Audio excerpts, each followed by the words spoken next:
శ్రీ మాత్రే నమః. ఉపనిషత్ దర్శిని తైత్తరీయోపనిషత్తు శిక్షావల్లి తర్వాయి భాగం.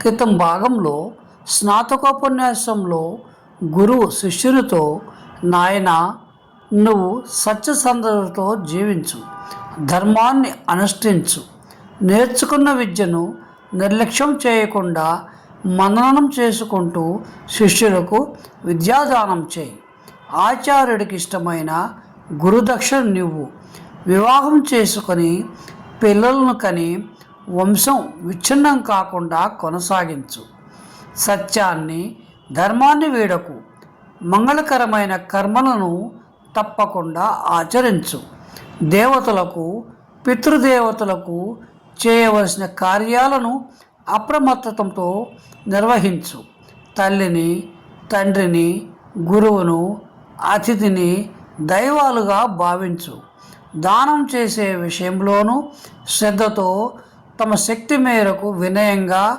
మనస్ఫూర్తిగా ఇవ్వాలనే వివరణ ఇచ్చారు.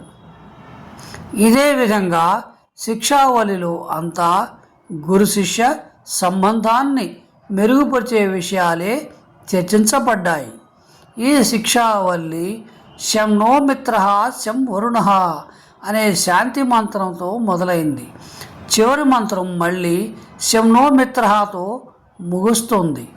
ఈ ముగింపులో తమ ప్రార్థనలు మన్నింపబడ్డాయి, నెరవేరబడ్డాయి అని కృతజ్ఞతలు తెలుపుతూ విశ్వాసాన్ని వ్యక్తపరిచారు.